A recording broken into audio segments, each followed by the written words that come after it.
back to Just Between Us, where we fact bust myths that you've heard through your friends in middle school. We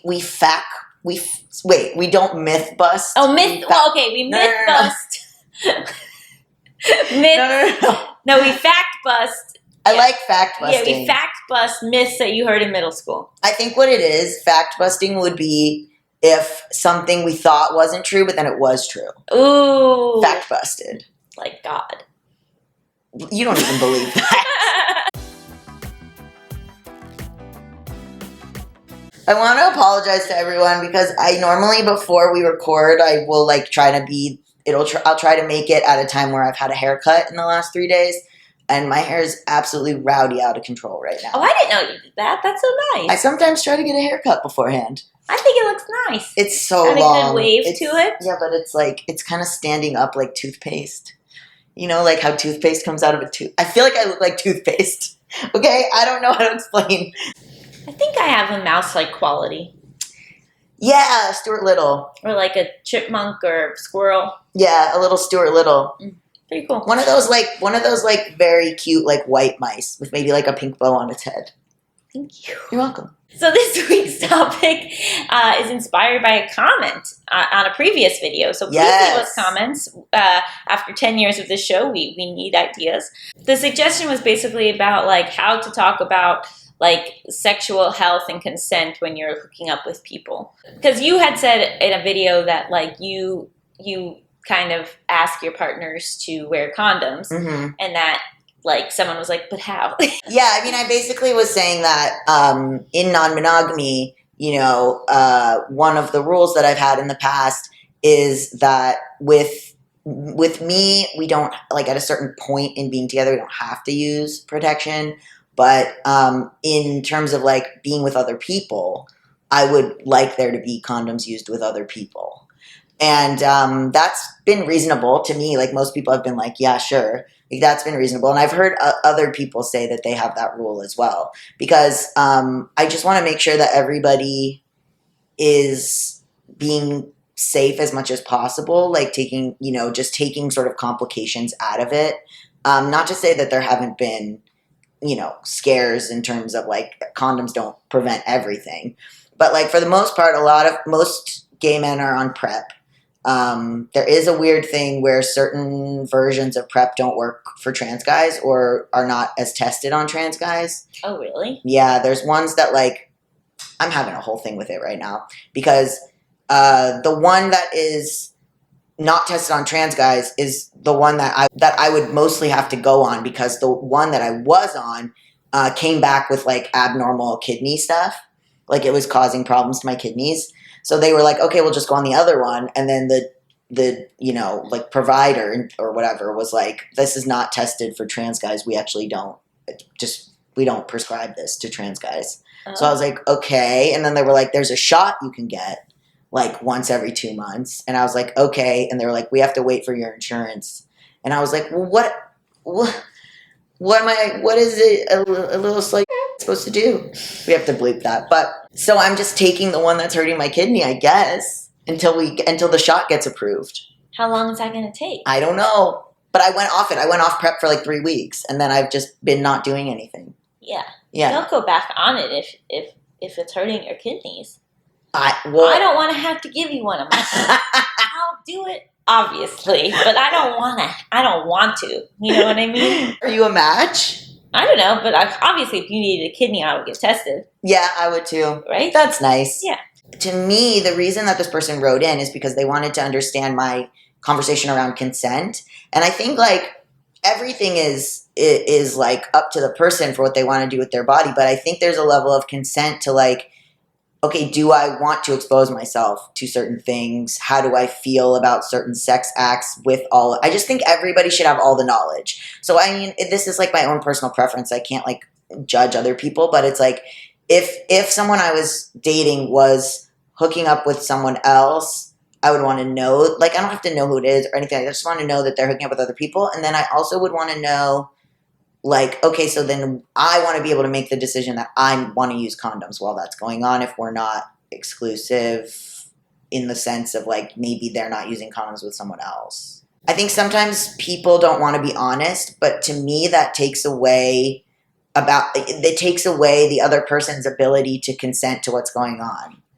And like, not to judge anyone, because there's like tons of things that, you know, that people have or whatever, and there's tons of new, you know, suppressants, and most people can go on medication that makes them undetectable for HIV. Like, we have come a really, really long way in terms of our handling of like sexual health.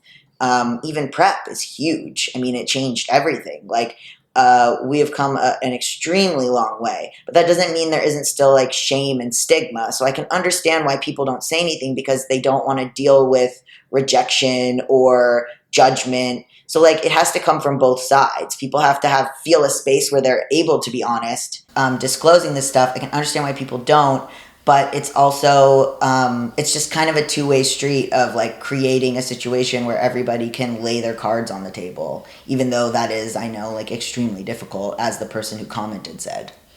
Yeah, and I mean, I think the idea of tying sexual health to consent is really smart, because like, for example, in a monogamous relationship, like if you cheat, then the person is not consenting to having sex with someone who's sleeping with other people. Right. So there's like the emotional betrayal there, but it's also like, I did not consent to this, you know, physical setup. Right. Whether or not the person, you know, was exposed to anything, there's always that risk of that, and feeling like, you know, my opinion would be different if I knew you were sleeping with other people. They could even like just give you like a flu. Yeah, no, truly. I just think for some people, and this is not for everyone, it is like hard for them to sit down and have an honest conversation about sexual health, because they think that they're going to be judged. There shouldn't be any like shame or stigma. There just has to be information and knowledge, because all you can do is make decisions based on like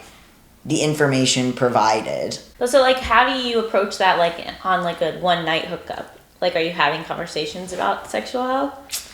No, I mean, people on Grindr or Scruff will write there's a space to write your HIV status. People probably lie. I don't know. But most people are just like undetectable, and it's like, oh, okay. The thing is that in that situation, I know going in that the person could be lying. The person could be, you know, like saying whatever. That to me, that's on me.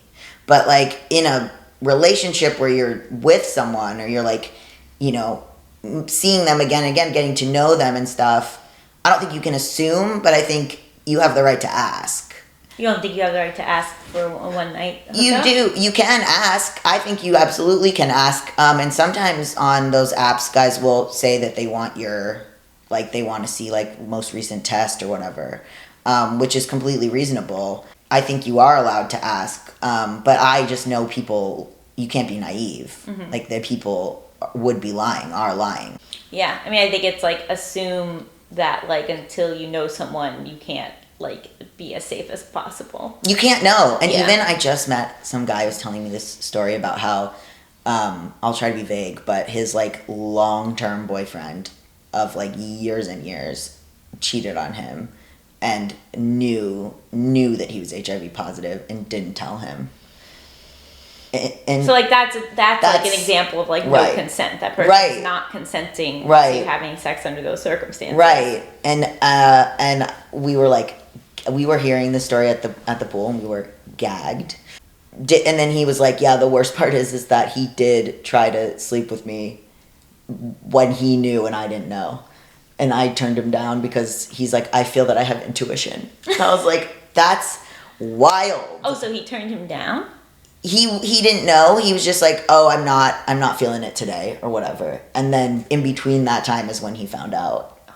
That's not to tell that story as in to say like nobody should trust anyone, but I don't know. Well, I think that like hopefully as like the stigma's going down and people are like more open about this, like there's no longer the defensiveness of being asked about it. Right. Like, I feel like in the past it was like, how dare you ask me? Like, you would assume I would have that or something. And but now then it's like anybody could have anything. Like, it has nothing to do with you. Maybe I don't even know you. Yeah. It has nothing to do with like morality, cleanliness, like judgment, like anything.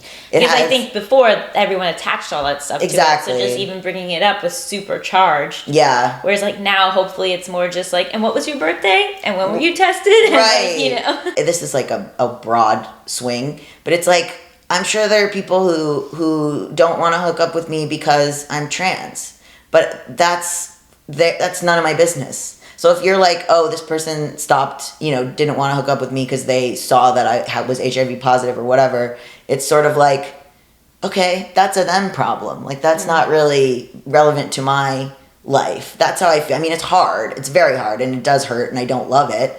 But it is like, something where I just have to get to the point where I'm like, all right, well, that seems to be...